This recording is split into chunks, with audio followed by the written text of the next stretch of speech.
Andrés Manuel López Obrador es el nuevo presidente de México desde el pasado mes de diciembre. Muchos lo consideran el Chávez mexicano, ¿pero es realmente así? Desde luego, no cuenta ni con el apoyo del Partido Comunista de México ni con el de los zapatistas, y a mi parecer tienen bastantes razones para desconfiar. Muchas de sus propuestas son un tanto demagógicas al estar llenas de contradicciones. Encuentro una de las principales dentro de su propio equipo de gobierno, ya que el mandatario ha entregado una cuarta parte de sus diputaciones a un partido de extrema derecha llamado Encuentro Social. Por lo general, habla de reformas muy superficiales que recuerdan a las socialdemocracias europeas, que si son de por sí agotables en un contexto europeo, imagínense en un país tercermundista como México.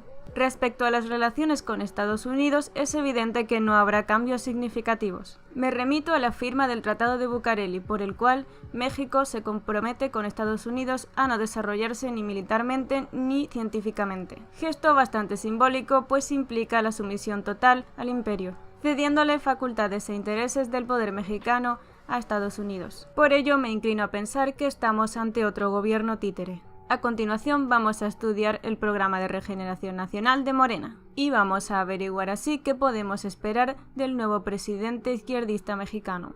Su programa se articula en 10 puntos. Comienza con la idea de la revolución de las conciencias. En síntesis, consiste en un cambio político, económico, social y cultural, por medio de la solidarización del pueblo y el cuidado del medio ambiente. Esta será su filosofía para combatir la compra de votos, cuya causa real es la extrema pobreza que vive el pueblo, pero esa realidad no parece ser contemplada. En el segundo punto, Morena nos presenta una de sus grandes propuestas, la disminución del salario dentro de la alta burocracia para paliar así la malversación.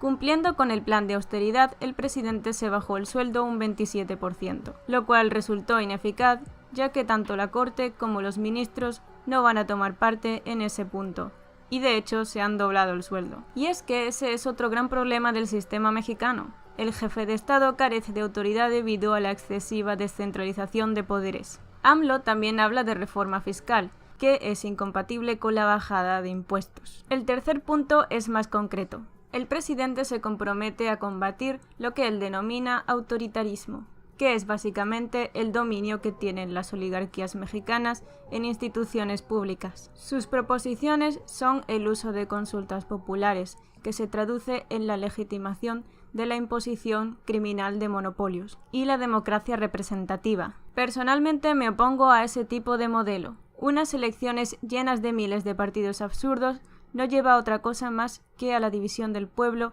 y a su manipulación.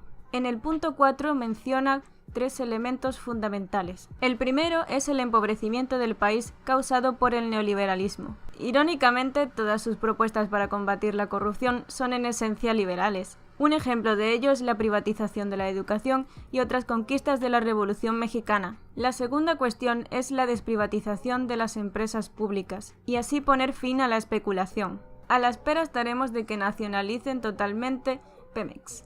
La tercera cuestión a señalar es la independencia de México. De nuevo, a la espera estaremos de que rompa el Tratado de Libre Mercado con Estados Unidos. Sobre la explotación de multinacionales en tierras mexicanas, no plantea nada. He de destacar sus medidas para combatir la inmigración masiva. Propone la exportación desde Estados Unidos y la Unión Europea de empresas en suelo mexicano, monopolizando aún más el mercado. El quinto punto toca un tema importante, el respeto a los pueblos indígenas. Todo eso suena muy bonito, pero difícilmente vamos a ver una relación positiva entre ellos y el gobierno si éste sigue permitiendo que las empresas extranjeras expropien sus tierras. Es más, el ejército zapatista se muestra reacio al gobierno y ha declarado que lo combatirá, porque como ellos bien afirman, sigue la ley del mercado. Esto se confirma con la creación del Tren Maya, cuyos detractores han sido insultados por López Obrador, quien ha hecho uso de su particular falta de respeto por su propia gente. Estas vías les concederán terrenos de pueblos originarios y rurales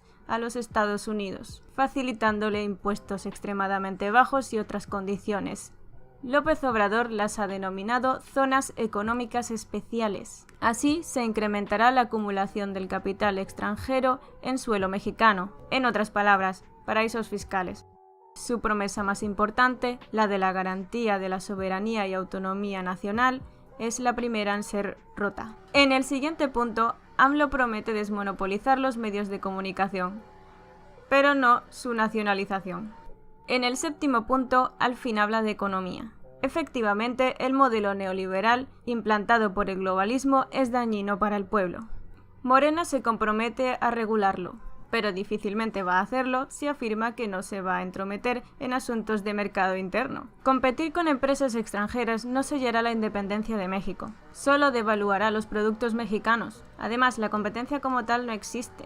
Lo que acaba pasando es que las multinacionales acuerdan pactos que resultan en una mayor explotación de trabajadores y menos derechos sociales. A mi parecer, lo suyo sería apostar por la comercialización con potencias como China, cuyas políticas se basan en la colaboración y acuerdos entre estados y no en la explotación. En el punto 8 se asegura la mejora de derechos laborales, lo cual choca de frente con la bajada de impuestos y el recorte en recursos públicos. En el penúltimo punto de su programa, al fin se aborda la cuestión del narcotráfico. Afirma querer cambiar de estrategia para su erradicación, pero es preocupante cómo no lo vincula con la corrupción pese a ser su principal causa. México se podría decir que es un narcoestado, la dictadura del cartel, que solo puede combatirse mediante un enfrentamiento armado. Creer que una mera amnistía de reconciliación nacional va a solucionar todo este problema es estúpido. La vía pacífica no es una opción. Sin embargo, AMLO parece estar más preocupado por problemas exportados del primer mundo, tales como la homofobia o el racismo, que en México no son prioritarios. En el décimo y último punto, el proyecto menciona una cuestión crucial: la soberanía alimentaria. México sufre de severas hambrunas, entre otras cosas, debido a la mala gestión de su producción. No tiene nada que ver con la depredación del medio ambiente, como dice AMLO.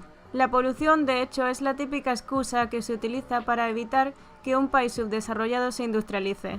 Cabe destacar el profundo cinismo del presidente al asegurar el respeto de las zonas agrarias, mientras pretende desabastecer poblados enteros con la creación de la termoeléctrica. Aparte de todas estas medidas, AMLO también promete un salario a la población desempleada de México.